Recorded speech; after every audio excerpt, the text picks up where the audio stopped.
Last night's late show turned into an absolute firestorm as Jimmy Kimmel and Katy Perry clashed in one of the most jaw-dropping live TV moments in recent memory. What was supposed to be a fun and witty segment quickly unraveled into a shocking verbal battle that had everyone on the edge of their seats. The internet hadn't stopped buzzing in days. Katy Perry, global pop icon, chart dominator, fashion wildcard, had done what no one saw coming. She went to space, not a metaphor, not a concept album, actual space. Zero gravity, black sky, Earth in full view. Aboard one of the latest civilian missions with a private aerospace company, Katy had officially become the first major female pop star to leave the planet. And now she was back. No press tour, no dramatic runway landing, just one quiet, perfectly timed announcement. She'd be making her first public appearance on Jimmy Kimmel Live. One night only, one chair, one shot. It wasn't for a record drop or a new perfume. It wasn't a PR stunt built to sell merch. This was something else, a power move wrapped in silence. Her fans didn't need an explanation. Just one photo from orbit with the caption, "Perspective." That said everything, and people had questions. Why space? Why now? What did she see up there? What had changed? The speculation was constant. Pundits argued, headlines speculated, Twitter exploded, but Katy didn't say a word, until now. Her team had locked in the interview with Jimmy weeks earlier, before launch. At the time, it was just another late-night slot. A fun moment. A few jokes about aliens and maybe a joke about a new track. But now, it was something else entirely. It was the re-entry, because when someone leaves Earth, they don't just come back. They return with new eyes. And Katy's eyes weren't just open, they were focused. She wasn't walking into a studio. She was walking back into a world that didn't know what to do with someone who went above it. Jimmy Kimmel paced backstage, cue cards in hand, running over his opening lines like he always did, but tonight was different. This wasn't just another pop star rolling in to plug an album and laugh at a meme. This was Katy Perry's first appearance since re-entering Earth's atmosphere, and the pressure was building. The audience outside buzzed with that rare electric mix of celebrity gossip and cultural curiosity. People didn't come just to laugh tonight. They came to witness. To figure out if Katy was still the same firework or if space had rewired her entirely. Jimmy knew what they expected: light banter, space jokes, maybe an E.T. phone home reference, something about floating eyeliner in zero gravity. But under that familiar late-night charm, something sharper was brewing, because Jimmy had done his homework, and so had his writers. They'd found tweets, sound bites, headlines, and someone at the network had whispered something else. Push her, just a little. See what she's really about. So Jimmy would do what Jimmy does best: wrap confrontation in comedy, slide in the real questions when she's mid-laugh, and smile while doing it. What he didn't know was that Katy wasn't coming in wide-eyed from orbit.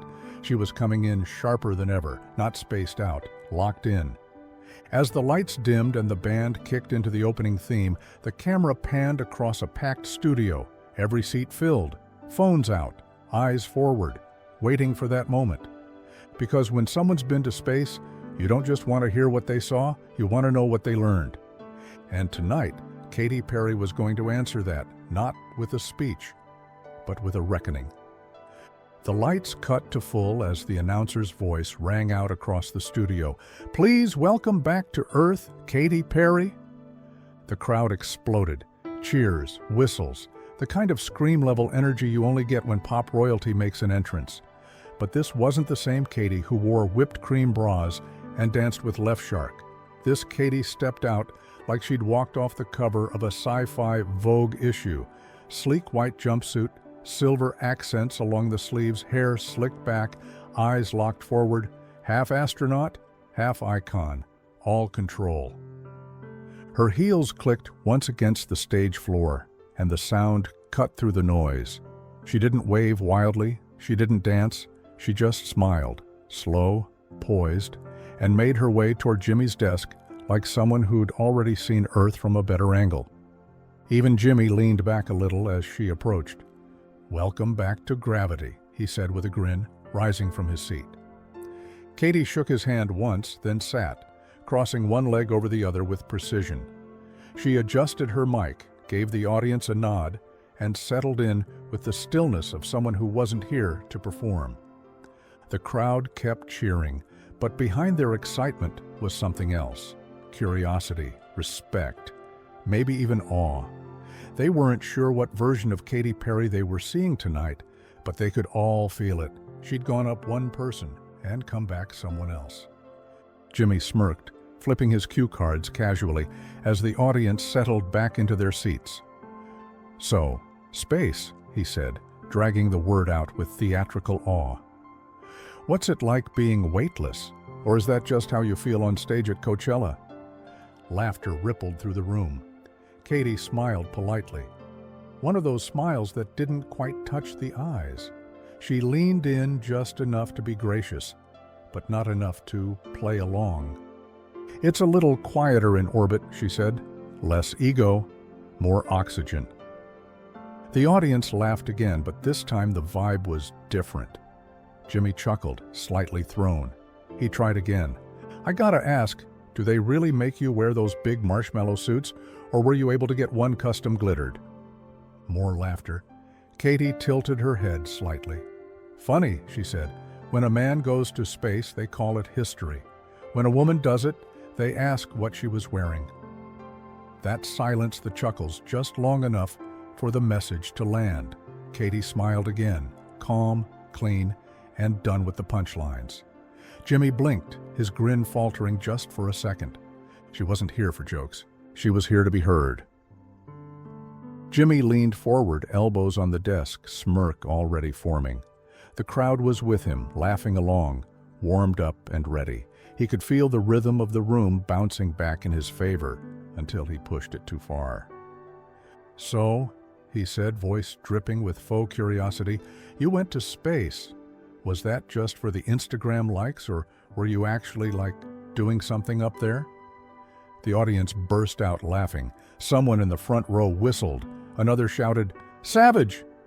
Jimmy leaned back, clearly pleased with himself. He glanced at the camera like he knew he'd just delivered a perfect late-night zinger. But Katy didn't laugh. She didn't blink. She just looked at him, expression steady, lips still, eyes locked like a pilot holding course. The kind of stillness that makes people uncomfortable. Because it wasn't silence out of awkwardness, it was silence before impact. The crowd's laughter slowed. Some glanced back at her, noticing the shift in energy. Jimmy's grin held for another second, then began to fade, just slightly.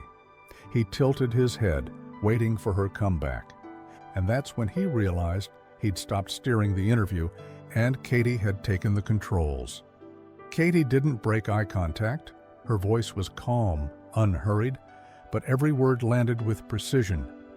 "It's funny," she said, "how men go to space and get called pioneers. A woman does it, and suddenly it's about her selfie." The room froze. There was no laughter this time, no clapping right away, just that thick pause, the kind that makes everyone sit up straighter. And then the sound shifted. One person clapped, then another. Then the entire audience erupted. Applause roared through the studio. A few people stood. Someone shouted, "Tell him, Katy!" The energy flipped on its head. Jimmy forced a laugh, adjusting his jacket. "Well, he trailed off, words fumbling under the weight of the moment. Katy didn't gloat. She didn't grandstand. She just sat there, composed and calm, the applause washing over her like it was nothing new. Because it wasn't. She'd faced this kind of moment before, just never quite this close to Earth.